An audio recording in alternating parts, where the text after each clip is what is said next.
Yo, yo, yo, yo, what up, what up, what the fuck is up? We're here on the Fight Lounge.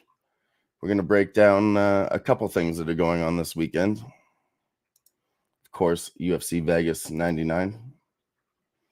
But there's also PFL Super Fights this weekend. So we're going to have a quick look at those. You have Francis Ngannou versus Renan Ferreira. 13-3 is he? 6'8". I mean, he's way bigger than Francis Ngannou, honestly. I'm a huge Ngannou fan. I mean, he's 38 years old now, been removed from MMA for a couple of years. I got to go with the younger guy, the taller guy with the reach advantage, grappling advantage, which has always been Ngannou's downfall. Hate to say it, but the line is a little bit too wide, honestly. Minus 250 on Ngannou and a plus 200 on the other side.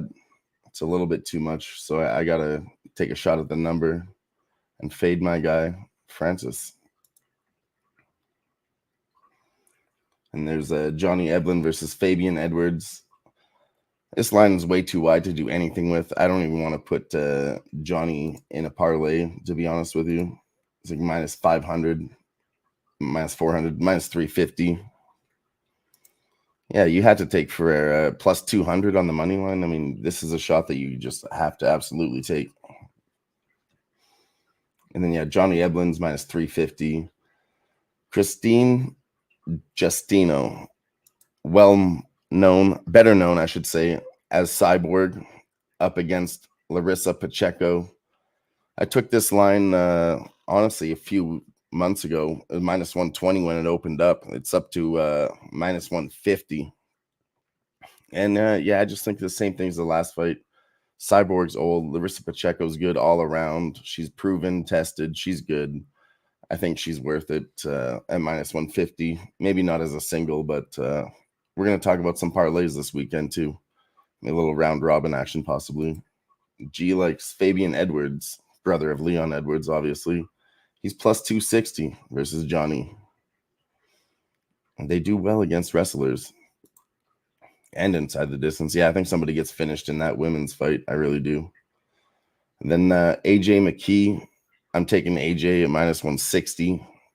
He's going into a parlay that we'll talk about a little bit later on in the show.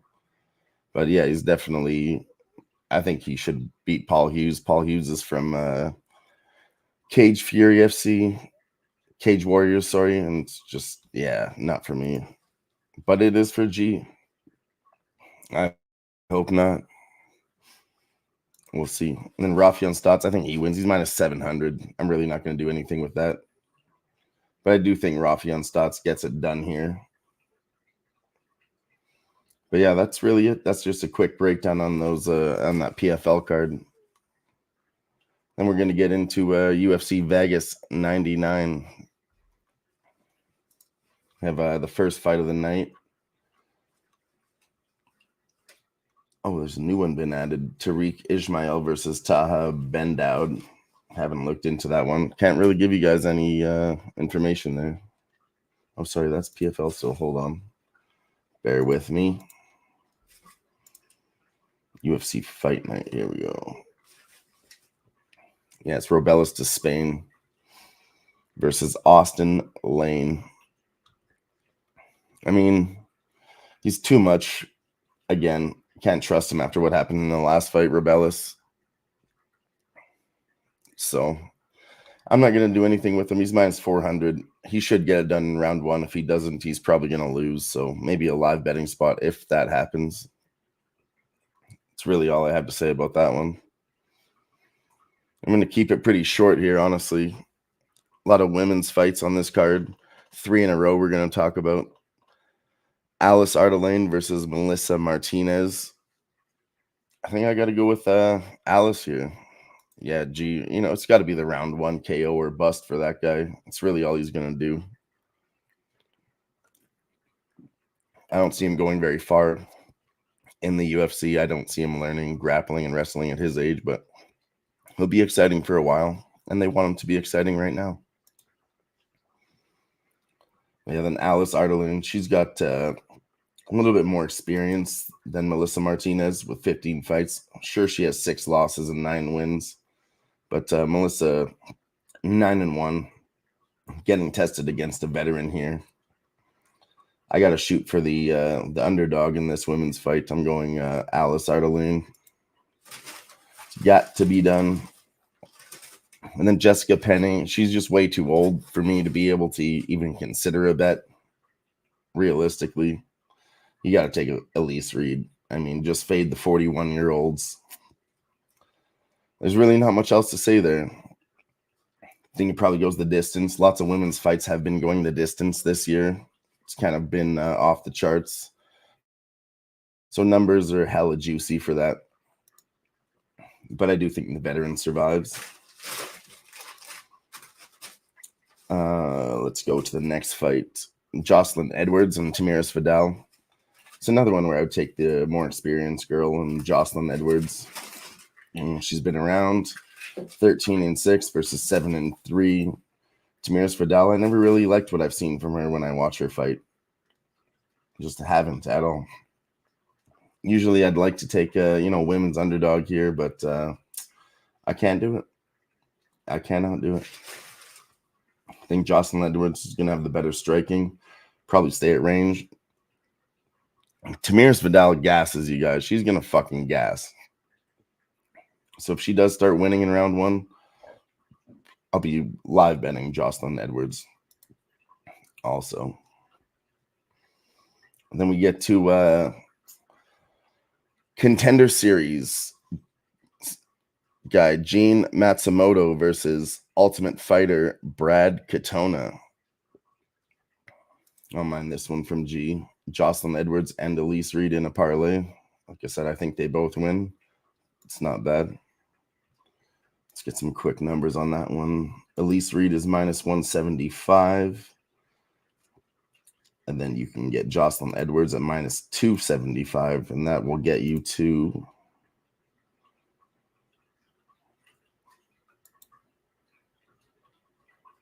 +214.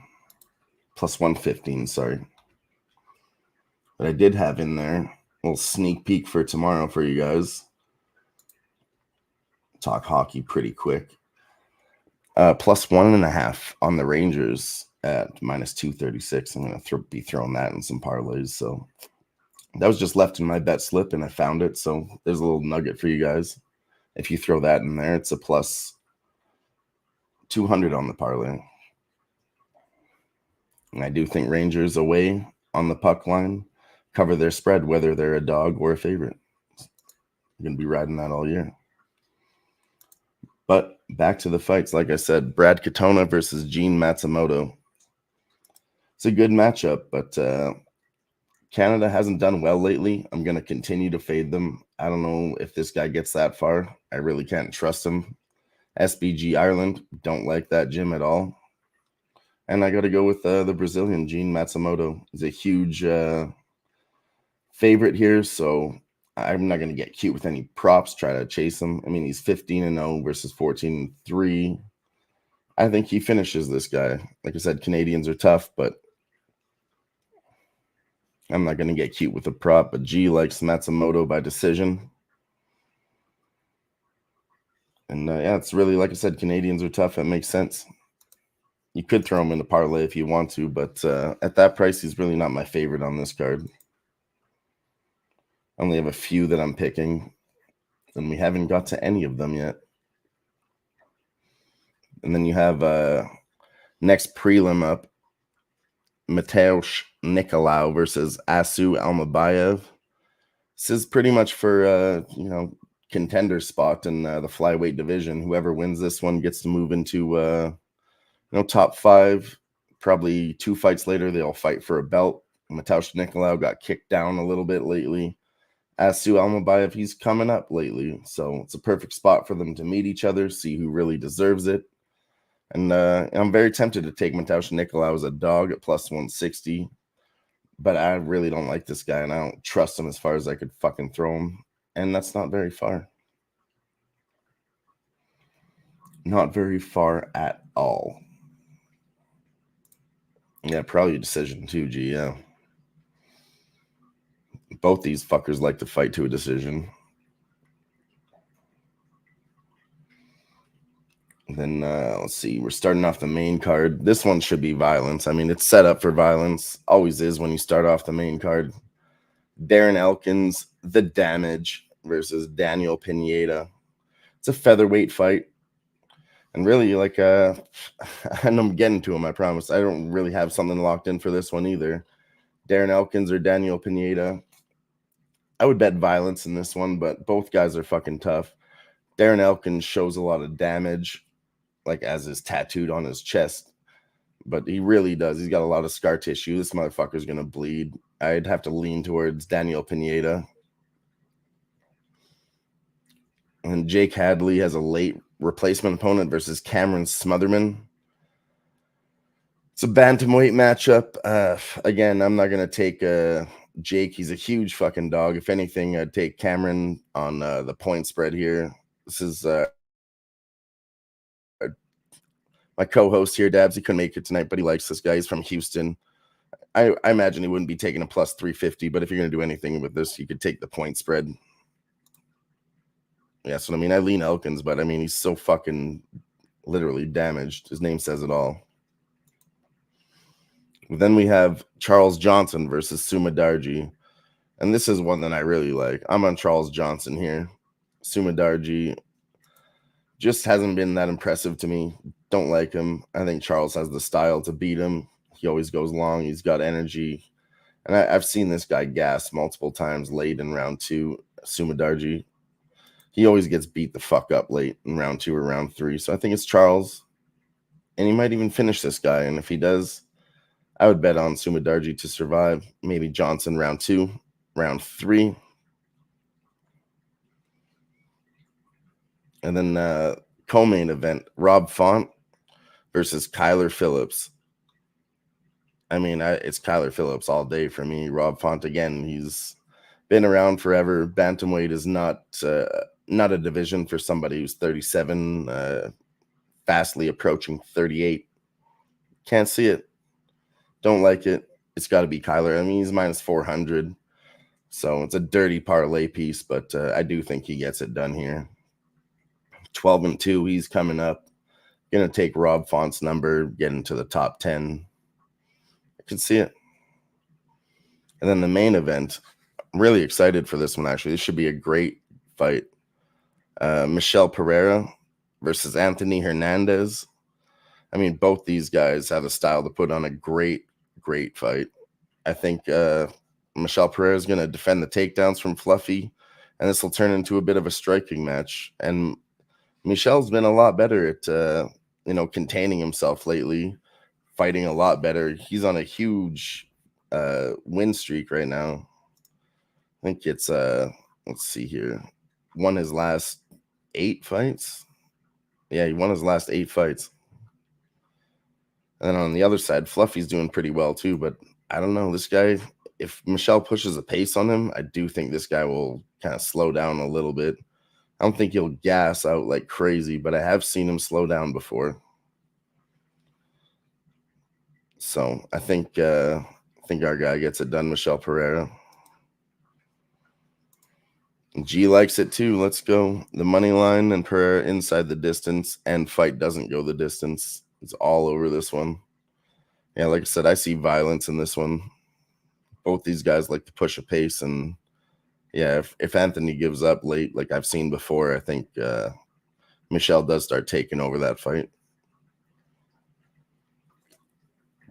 And he's like a plus 105 dog, moved up to plus 110, so numbers moving in our favor. See where you can get the best line on him at. Plus 120 on Caesars if you have that. Other than that, he's plus 110 to plus 115 everywhere else. But yeah, that's about going to wrap it up here. Just wanted to get in a quick show late night. Had to get all the talks out before this big fight weekend here. But make sure you tune in. Follow me on Twitter. We'll be posting the bets, giving them all out for tomorrow. Everything we talked about here will be over there.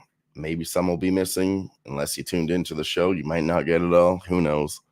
But yeah, Bets will be posted on Twitter. Make sure you follow me over there. Until then, we'll see you next time.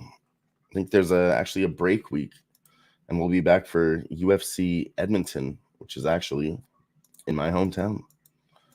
So we'll be having boots on the ground for that one. Oh, sorry, it's UFC 308. How could I forget? And then that one. So 2 weeks in a row. Fuck yeah. Put some Max Holloway energy up in the air, everybody. I hope my guy gets that shit done. But until next week, I'm Dylon, and we'll see you then. Peace out.